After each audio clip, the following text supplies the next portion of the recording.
ネグサーターまで動画に映り込んでいたら怒られたんで帽子を買ってみました。こんにちは、秘密基地モータースの田本です。帽子前に向けてかぶるとなんか中国兵みたいです。なんでとりあえず後ろ向きにかぶっときゃいいでしょう。寝癖もねこれで OK だと思います。そんなことはどうでもいいんですが、今日はホイールバランスについてちょっと熱く語ってみようかなと思います。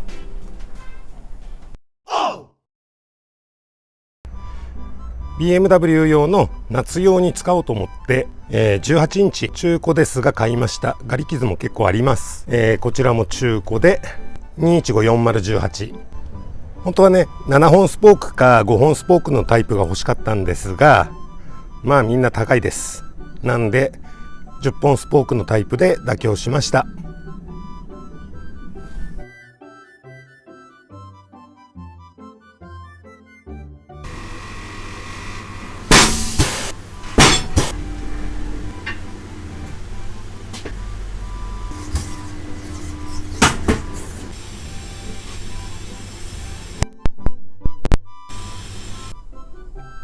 で、ホイールバランス取るときはね、古いウェイトは外すんですが、たまにあるのが、ここにウェイトがあって、こっちにもウェイトがあって、そういうのをね、見かけるんで、そういうホイールバランスの取り方ってどうなのって思うんで、ちょっと動画にしてみようと思います。はい、今、バランサーにタイヤセットしました。で、当然ながらウェイトは全部取ってあります。でこれをスイッチオンすると回ってこういう風にね出るんですが、ちょっとこれうまく映ってないんですが、こっちが 20g でこっちがすごい奇跡の0で、特にこの中古タイヤ組んだ時なんかは最初に出たウェイトで合わせてもなかなかバランス取れない時があります。ちょっとねこのタイヤの場合ねうまくいきそうなんですけど、それがうまくいかなかった時のことを想定しながら撮影してみたいと思います。とりあえず 20g のウェイトを貼るんですが、ホイールバランサーの指示された位置にとりあえず一回ガムテープで貼ります。で貼ります。で回すとはい、オールゼロです。これでね本当はこのまま貼っちゃえばいいんですけど、たまにこれがウェイトが例えばこの辺につけたとします。でこれで回すと、当然ねバランス取れてない状態なんで別な場所にバランスウェイト貼れって出るんです。そうすると今度はまた同じようにね 20g 貼れってなんか変なくるくる回っちゃって映ってないと思うんですが、この位置に貼れって出ます。でウェイトはここにあります。でこれを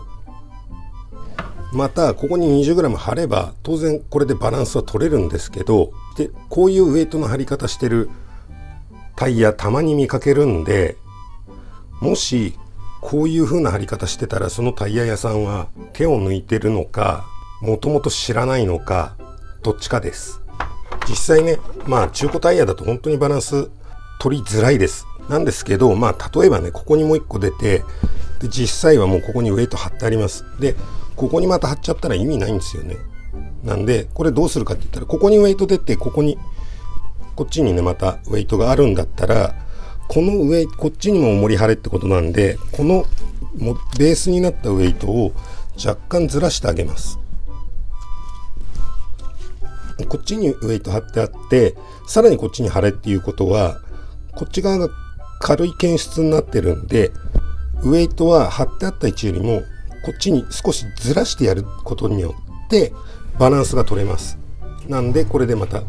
回すとゼロになります。今特に最初に貼った位置覚えてたわけじゃないんですけど、イメージ的にだいたいウェイトどれぐらい追加で貼れって出た場合はどれぐらい動かすかっていうのはね、やってるうちにだんだんできるようになってくるんで、こういうのをちゃんとやってくれるタイヤ屋さんでオイルバランスは取ってください。で今貼ってあげて再度回す。もういきなりねこれでウェイト貼っちゃうとこのウェイトもう使えなくなっちゃうんでね、なんで一回一回こうやってガムテープ使いながらねやってます。そうすると映ってませんが0です。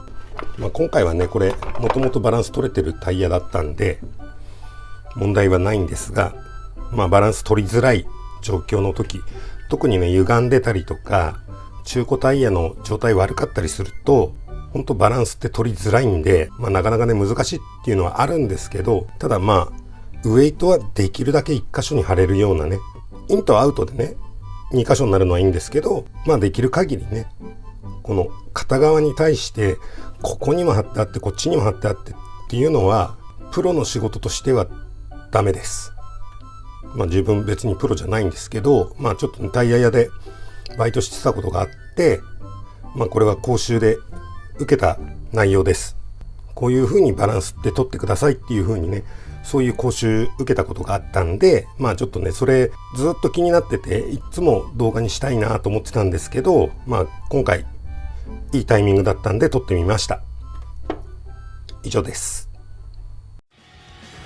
最後までご視聴ありがとうございました。チャンネル登録よろしくお願いします。